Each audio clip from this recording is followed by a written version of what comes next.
story sharing from city of Calgary. My next guest is from Ottawa. Her name is Dr. Xiaobei Chen.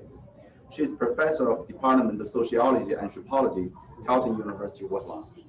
I would like to my IT technician to connect her through the Zoom. And oh, I can see she's ready. I'll let you to start your speech. Thank you. Thank you to the organizers for inviting me to speak. It's my honor to be here to share some of my thoughts. Can you hear okay? In the time given to me, I would like to address 4 points. One is to situate this conversation about anti-Chinese racism in our present time. And the second point, I'd like to speak about overt individual anti-Chinese racism. And third point about covert systemic anti-Chinese racism. And I will use my last few minutes to talk about what actions we need to take. So let me start with my first point. This year, the year 2020, is a historic time for the world and for Canada. This time has been defined by the COVID-19 pandemic and its shadow crisis of worsening racisms, manifested as an upsurge in anti-Chinese hatred, as well as disproportionate impact on Black, Indigenous, and other racialized groups. The year 2020 has also been defined by the brutal police killing of George Floyd in the US, deaths of Canadian Black and Indigenous men and women in encounters with law enforcement, and global protests against the systemic racism that these deaths sparked. In this post-George Floyd time, what can we say, should we say, differently about Canadian society and about racism? I think our conversations about anti-Chinese racism need to be situated in the midst of the global protest against the systemic racisms. We need to get rid of our elitism, which tends to see racism as a phenomenon of a few bad apples, a few uneducated individuals' dumb actions. Instead, racism is systemic. It is institutionalized in apparently neutral procedures and institutionalized in apparently commonsensical ideas about a group of people. So I'm moving to my second point, which is there is an upsurge in anti-Chinese and by racist extension, anti-Asian hate. We have many reports of people being refused service, coughed at, spit upon, pushed, and beaten. Based on a survey conducted by Angus Reid Institute, we can estimate that 50% of Chinese Canadians routinely experience verbal assaults. And as a result, 60% of Chinese Canadians now have changed their routines to avoid attacks. Many Canadian politicians have condemned reported incidents of racist attacks. This is a step of progress. I applaud you for that. However, most are silent about covert, systemic anti-Chinese racism. And this brings me to my third point.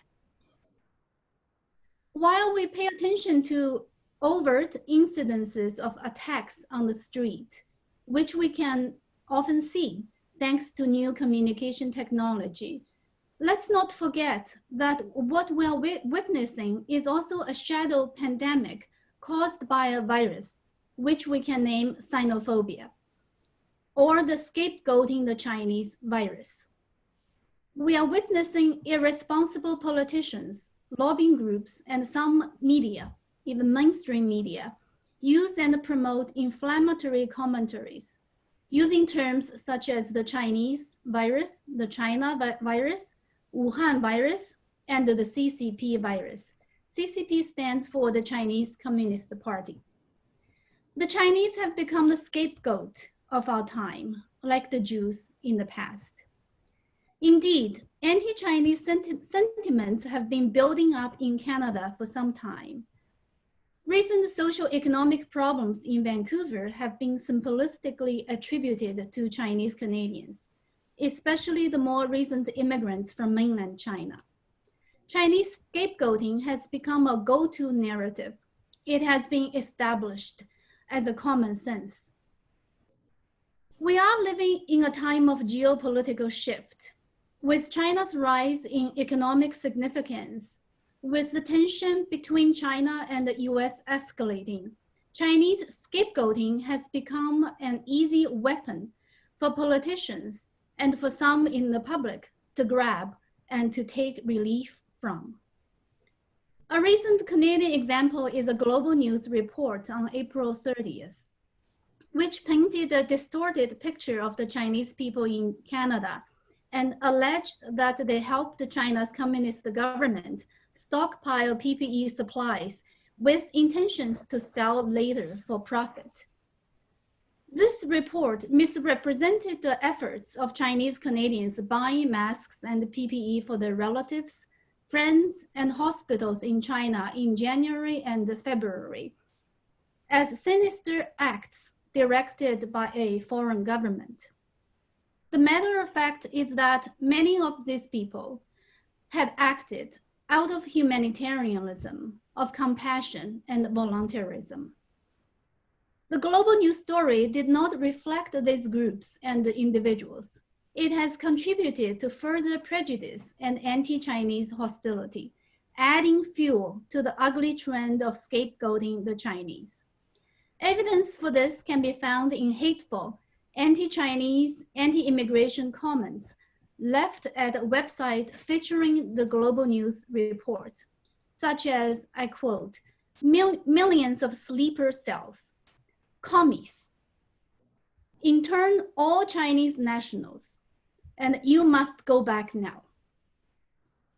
On behalf of a group of Chinese Canadian professors, in May, I led a petition to protest against the Global News. We collected more than 8,000 signatures in a week. That was a remarkable success for a usually quiet community. Others have written to Global News numerous times to protest as well. But to this day, Global News refuses to talk to us about our concerns and to apologize for its serious editorial and factual errors. Global News conduct illustrates a form of systemic racism facing Chinese Canadians. There is a general failure to bother to know the diverse communities within the ethnic Chinese population. And there's a tendency to treat them as one entity, thus perpetuating the prejudice of Chinese Canadians as foreigners. Yet the majority of people of Chinese background in this country are Canadian citizens. We see ourselves as Chinese Canadians, with Canada being our country and a point of reference. A widespread prejudice about Chinese Canadian is a binary conception of them as either victims of the CCP or villains or accomplices of the CCP. This is something that I actually protested as early as in 2008. The Global News stories display this prejudice fully. Its April 30th, 2020 report portrays us as operatives commanded by the CCP. Its May 12, 2020 report portrays us as victims quivering in fear. And this portrayal was said to be evidence that the Global News is not prejudiced against the Chinese Canadians. Rather, they are sympathetic to our plight. The problem is that Chinese Canadians are slotted into either of these opposite categories of villains or victims. If we do or say anything that does not fit the image of victims of the CCP, then we are suspected to be working for the CCP.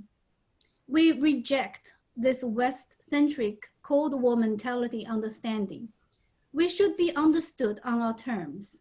Our range of experiences, relations, beliefs, and positions deserve to be heard and to be understood. We do not want to be acceptable to Canadian governments and Canadian society only when we present ourselves as victims of the CCP. We have our criticisms of the CCP, but we also have complex views as opposed to a single view about the CCP and about China. As commentators such as Yin Wenhong and David Ding have observed, any Chinese Canadian who had higher education will now be faced with the question, who do you work for? Remember Derek Sloan's racist outburst against Dr. Theresa Tam. I quote, "Does she work for Canada or for China?"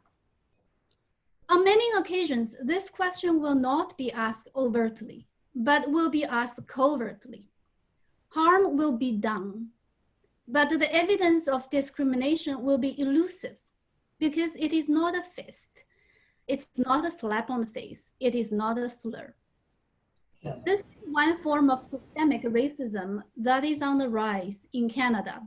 It is often insidious, subtle, and elusive.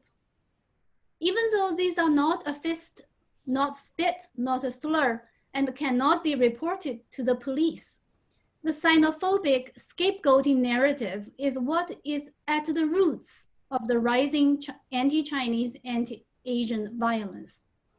It is troubling to us that many would denounce attack incidents, but choose to be silent about the root cause, about the Chinese scapegoating xenophobia.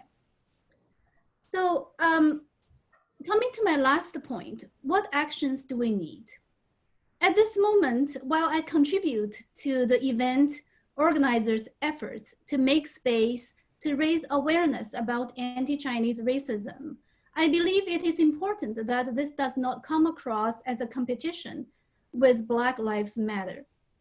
I speak about anti-Chinese racism in the context of supporting Black and Indigenous communities and other communities.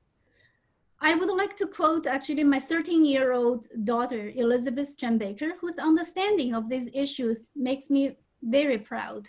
She said, "Togetherness is what needs most right now." I, as well as many others all over the world, are glad that because of BLM, light is being shed on this very serious issue of anti-Black racism. Indeed, Black Lives Matter, much like the civil rights movement in the 1960s, has inspired all of us about the importance of taking actions against racism. And in Ying's words, BLM's elevation has expanded the platform for people fighting discrimination and institutional bias. Canada's Chinese communities will need that platform as we face a new strain of xenophobia that has become globalized and increasingly normalized. We need solidarity with other racialized minority groups and allies in the white majority. Mona Wang's experience with inhumane, brutal police conduct pains us as a community. What happened to her also taught us how it is like to be faced with unjust use of police force. It makes us empathize even more with Black and Indigenous communities who experience such violence to a greater degree and on a routine basis. We need solidarity among Chinese Canadian groups.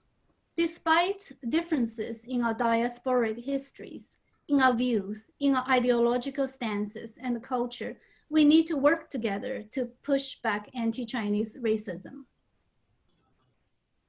We also need research and education. I recently came across a view on a Chinese online forum. This person said we all need to do a BA degree in order to have a better understanding about our society, about colonialism and racism.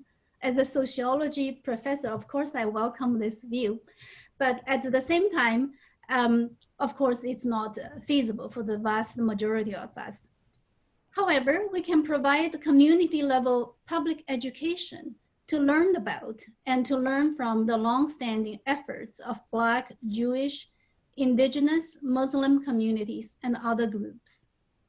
My sociologist colleague, Professor Wei Xing at the University of Winnipeg, and I have formed the Chinese Canadian Citizenship Network to conduct research about Chinese Canadians' participation in Canadian society. We are collaborating with Ottawa Chinese Radio Program under the auspices of Ottawa Chinese Canadian Community Services to produce a series on understanding racisms. So far, we have produced the programs on understanding racism amid the pandemic, hate is crime, and the third one is George Floyd's death and Black history. We need broader awareness about racist, xenophobic, and othering consequences unleashed by societal responses to the spread of COVID-19. These racist consequences are likely to cause long-lasting and no less negative harm on societies than the pandemic itself. We need leaders in the governments, in political circles, in the media, and other institutions to take stronger stances against both overt anti-Chinese racist attacks as well against the systemic xenophobia. We take notice of your action, and we ask you to work with us to push back this ugly trend. Stop there.